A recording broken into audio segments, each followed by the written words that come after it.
they're a very dangerous weapon, and it could mean big, escalation. It could mean a lot of bad things can happen. Tomahawks are a big deal. But one thing I have to say, we want Tomahawks also. We don't want to be giving away things that we need. That wasn't all. Trump had more to say on the Tomahawk cruise missiles. What's going to happen if the United States is in a conflict and we need the Tomahawks? Do we have enough? That's a problem. We need Tomahawks, and we need a lot of other things that we've been sending over the last 4 years to Ukraine. We've been, we gave them a lot. Now we have a different situation. We send it to the European Union. They pay for it and all that, and they have plenty of money. But it's beyond the money. We need Tomahawks, and we need a lot of other weapons that we're sending to Ukraine. One of the reasons we want to get this war over is exactly that. It's not easy for us to give. You're talking about massive numbers of very powerful weapons. So that's one of the things we'll be talking about. So, of course that's correct. Of course that's right. We know we're going to need them. Then the question you have to ask is, then why did you offer them?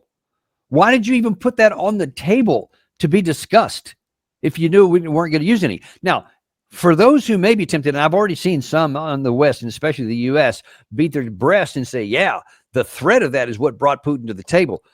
Okay, you got to look at what the Russians actually said. They didn't say that we came because you threatened to use Tomahawk cruise missiles. They were already saying, even before the phone call, it's not going to make any difference on the battlefield. That readout's the same thing that the Russians have already said in public. That all that's going to do is just exacerbate the situation. Some of them are going to get through. It could hurt. Most of them are probably going to get shot down because these are like 30 and 40-year-old technology missiles. And guarantee you, of the limited stockpiles we have, no one was even contemplating giving them the good stuff. We would only give them the older stuff that we would not need. We were never going to start at the best stuff. I guarantee that. Which means most of the stuff was going to get shot down anyway. So it probably wouldn't have gotten a lot through. It's not going to change the difference. I could have told you that it's not going to change the outcome of the war, and I did for very specific reasons. Go back and watch some of our previous episodes. But the bottom line is it was never going to make any difference. So then why would you offer it? And then now then that you have this now a meeting set up, or is it suddenly off the table? And now then you're telling us, well, we can't get rid of these. We got to take care of our own stockpiles. And then he mentioned that several other categories too, which we've already been doing. We've already been telling you there's a real problem. It doesn't matter in large measure, strategically, it doesn't matter who's paying for it. If it's NATO paying for it or if it's us just giving it away, what matters is that you're dwindling down your stockpiles because the need is greater than what we can produce. It's going to take us about 5 years of really focused effort once the war's over to replace our stockpiles back to where they either were or they need to be in the future. And it probably need to go beyond that in many categories now that we have a better picture of what modern warfare is like. Well, that's not anything you could have just figured out this week, man. That's something that should have been crystal clear the day that you came into office.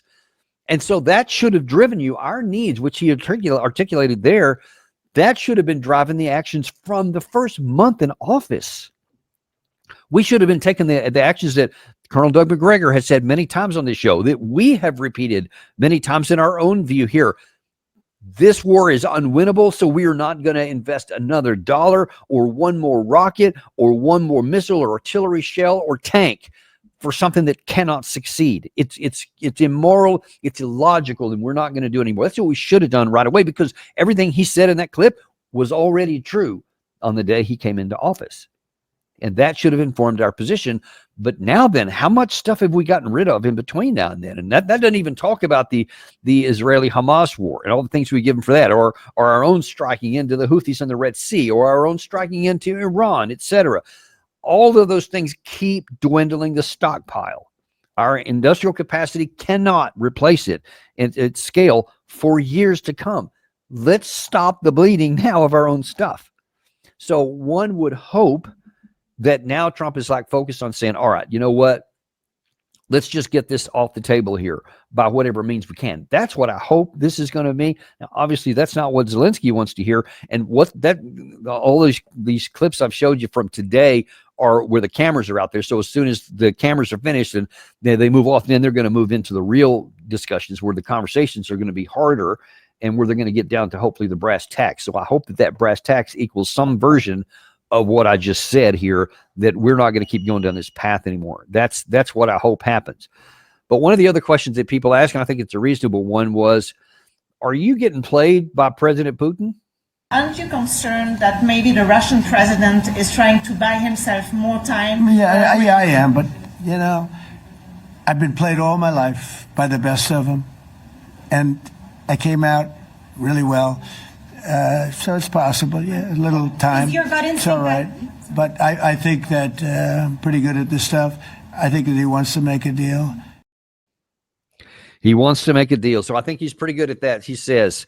And I just thought it was really odd there that he says, oh yeah, I've been played all my life. That's not, maybe he just misspoke, but I don't think it's the way you want to characterize it. Maybe you can say many people have tried, but no, he said, I've been played many times. So that's not a real encouraging thing, and certainly not a best way to put that. But it may be accurate.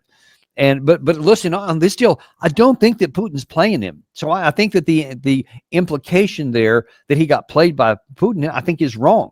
I think that Putin has been very consistent and very clear where he's trying to go, what his outcome is, what his intention is, which is to get this war off the table as soon as possible and get onto the business of recreating the continental-wide security architecture where everybody gets to have safety, where his country is safe, his flank security is safe from any further NATO.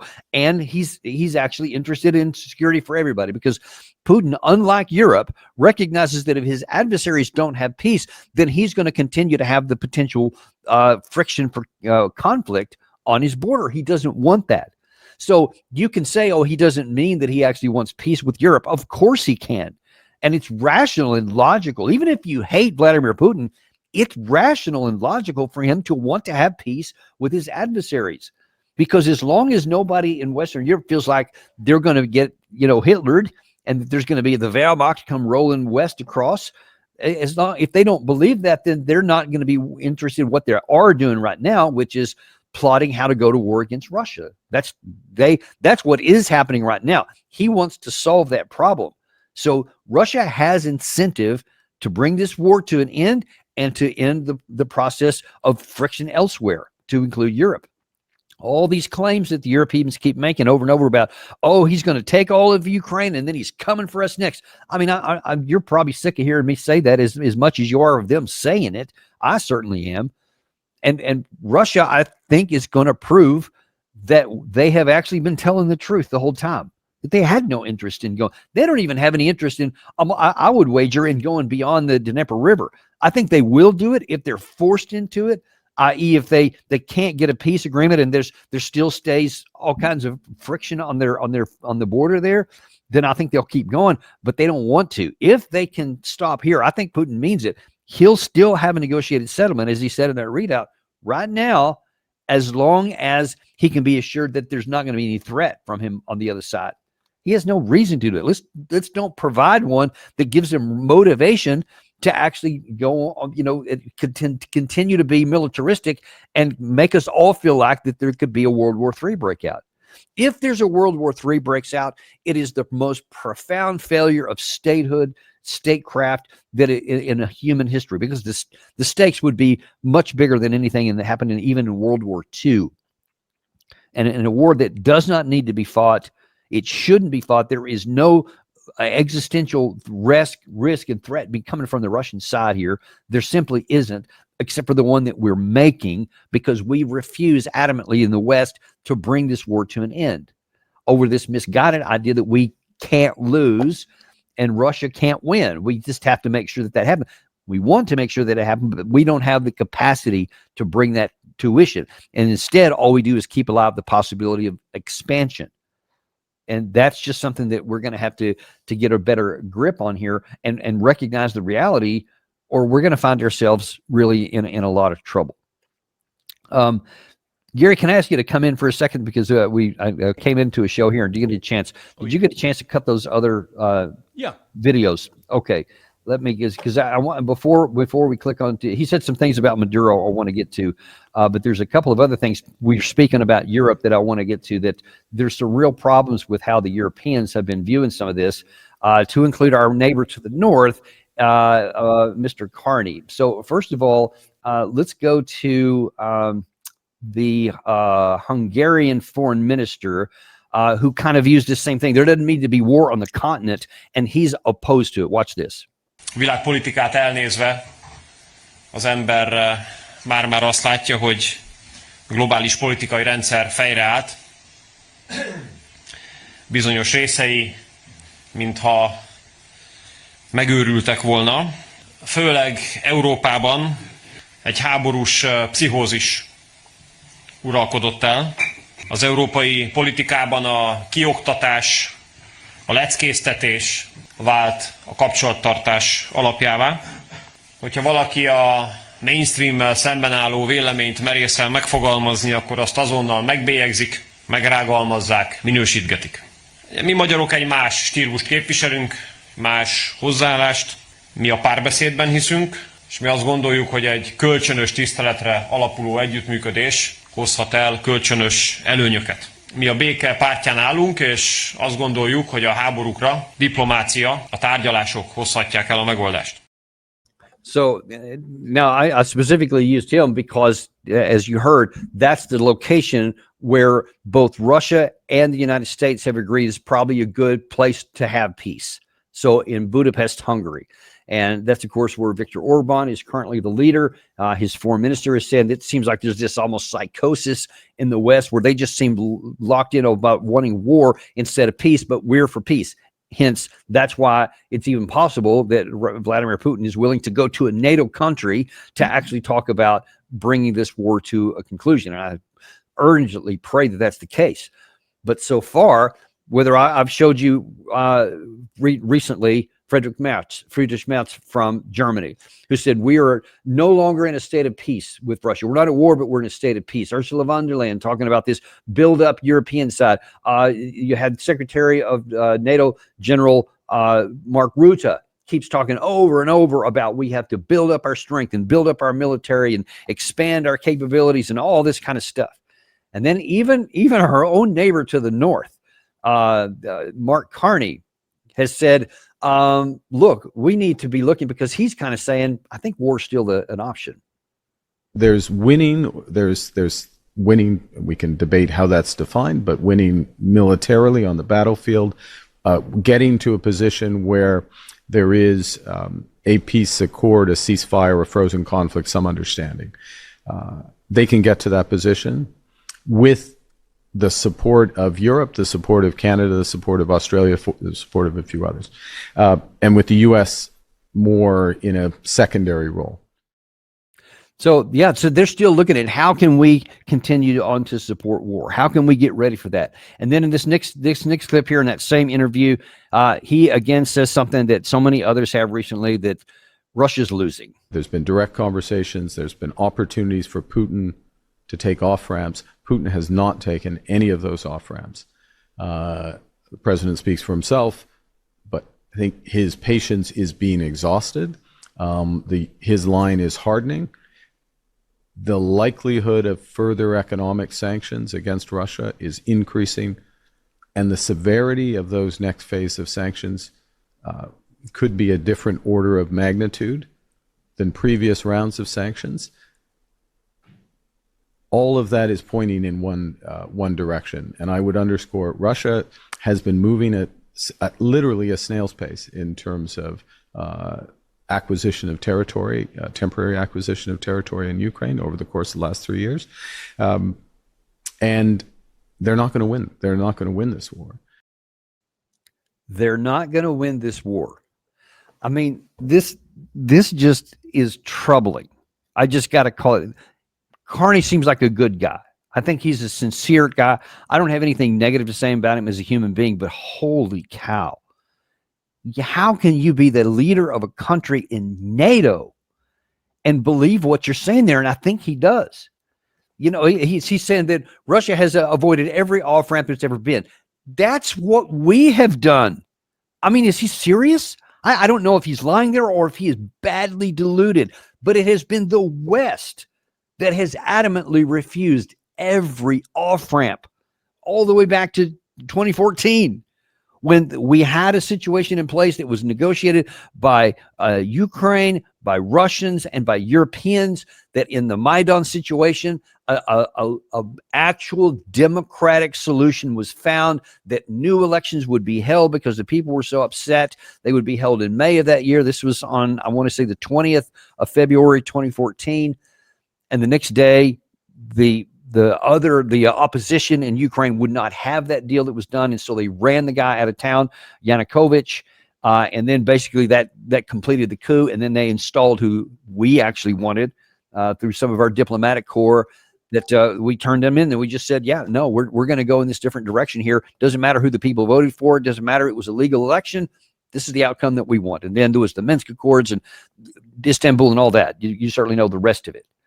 And in light of all those facts, of all of that historical record that is unequivocal, instead of saying that we rejected every diplomatic off-ramp that was on the table, and all the ones since then, and the one that's on our face right now, he ascribes that to Russia, who, as I said a minute ago, has been at the negotiating table and remains there even as we speak right now.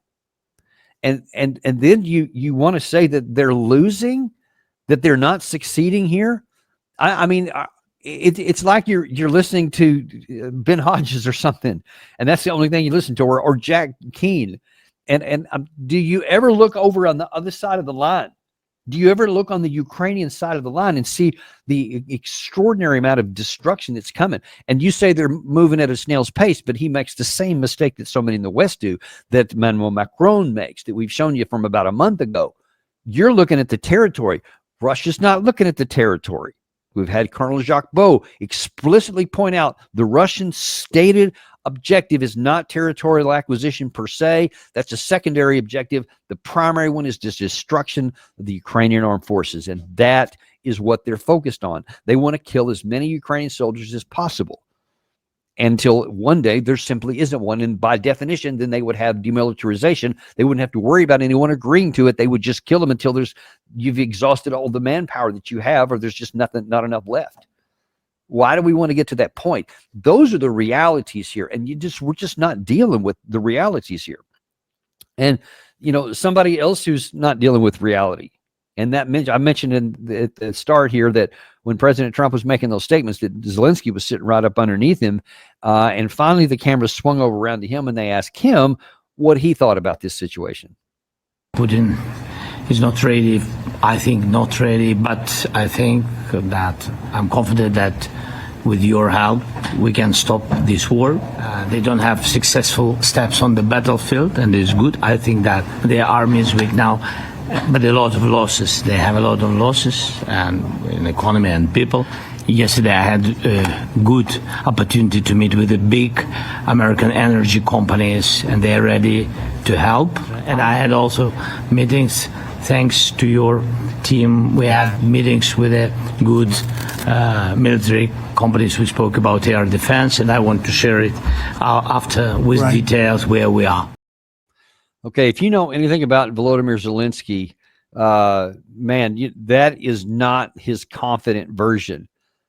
He has been confident when you've seen him in a lot of these videos that we show that he makes, or especially when he's standing up in front of a lot of these European Union meetings that he's gone to, the one right there you're looking at in some of those videos. He is a very confident person, because I am certain that he came into Washington, D.C. thinking that he was going to get the Tomahawk, or a really good chance of it, but he thought that he had Trump on his side and was going to put more pressure onto Russia. He had said in the days leading up to this that it wasn't just the Tomahawk he wanted, but he wanted a lot more air defense missiles, and he wanted more economic sanctions. And he praised the British for having some more sanctions, and he said he wanted this 19th round of package coming from the European Union, praised up Ursula von der Leyen. When he's looking confident, he has a very clear look about him, and there was no confidence on his face then. You could see that's not what he wanted to say. He was saying, well, I don't think Putin's actually ready, because Trump said he's ready. He knows that Putin's not ready. He's not ready to give in to your terms. That is true. Putin is ready for a negotiated settlement, but on his terms. Zelenskyy is aware of that, so he doesn't want to go down that path. And you could see on his face that he was doing everything he could not to contradict Trump in front of the cameras, because that didn't work out last time that happened in the Oval Office back in February. So he was really struggling, trying to find the right way to balance that out without also agreeing to something he didn't want. So he just said, well, I don't think he's really ready. But anyway, what we're really focused on this, and I met with all these people and he just repeated that, but you can see him just stumbling around trying to figure out something coherent to say and just not really having a good success with it. So one can imagine that when the cameras went off and all the press were shoveled out the door, he's probably going to go back to what he was saying. He's probably going to give voice to this, like, what the hell? I mean, we were talking about you giving me Tomahawks and air defense missiles, and now then you're not even talking about that anymore. You're saying, no, we got to keep that and other stuff. And I think Putin's ready to have a deal. So from Zelensky's position, he's like, what the hell is going on here? It's like a political earthquake under his feet, and he doesn't know where he's going to land.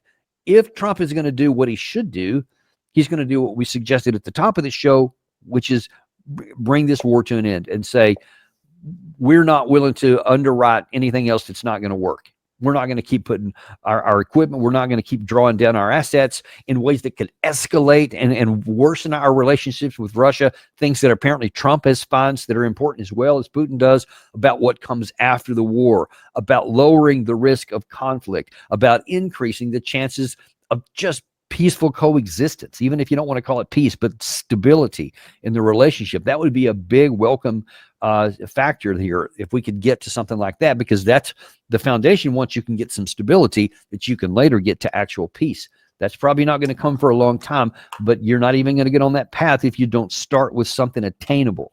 And that is, let's get stability back into the equation and get escalation off the menu. That's what we should do. We're going to wait and see, because obviously the first of these is going to be the ministerial meetings, I guess sometime next week, and I haven't heard where those are going to take place yet or the exact date. We'll certainly keep you appraised on that. And then apparently Putin and Trump will meet in Hungary, in Budapest, once that is conducted. And of course, the hope is that we come up with some kind of a solution. But you got to know that Zelenskyy is just, he feels like his head's spinning right now and the ground is shaking underneath him. And while on a human level, I do have some sympathy for him, I've got none for the fact that he is himself, with his own agency and his own authority, is unwilling to do what is right for his country to end the pointless bloodshed. So if he has to be compelled to do that, I'm A-okay with that. Because everybody listening to this video needs to understand, however much you may hate Russia, you may hate Vladimir Putin, that's an individual choice that you can make. But there is no path to avoiding defeat for the Ukraine side. Your options are, you can lose ugly now and lose a lot of territory that currently Ukraine forces possess, or you can ignore reality and you will then suffer an ignominious defeat later on at much higher bloodshed of the Ukrainian people that you claim to want to defend, and certainly more territory will go permanently to the Russian side. That's the ugly truth of it, and it doesn't matter how much you like or hate it. That's just the way it is, and we'll see how it's going to be working out. Now, before we let you go today, there was one other topic that was brought up in that. Hey, Danny, if I could just to interrupt quickly, not breaking news, but I had told Danny when we were on live that the cameras were all set up and microphones were all set up for everybody to talk. Everybody, meaning Zelenskyy and Trump, to talk about what came out of the meeting. And it's funny. There was a tell. I thought anybody who's played cards know what a tell is. There was a tell with both the shots that we played from Trump. He didn't just say once, we need those Tomahawks. And then again, we played another shot. Almost didn't cut the sock because he already said that. Well, he said it again. Yeah, we need those Tomahawks. Well, they didn't come out and speak after that meeting. So my guess is there was nothing to celebrate. There was nothing to talk about. I bet you. Oh, so there was supposed to be, but they didn't come back out to speak. Yeah, so I think Zelenskyy, put his hands in his pockets. His head was hanging down. And he just slunk back into the limousine and said sayonara.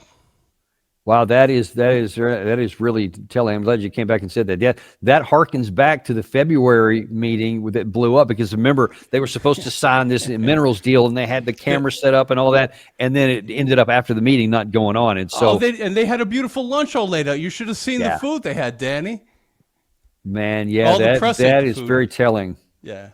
So I just thought I'd give you a heads up on that. Yeah, I appreciate that, because we were kind of hoping that might happen and he could go to it live, but now we see that there was none whatsoever, and that can only mean that Zelenskyy was not happy with whatever happened in that private meeting,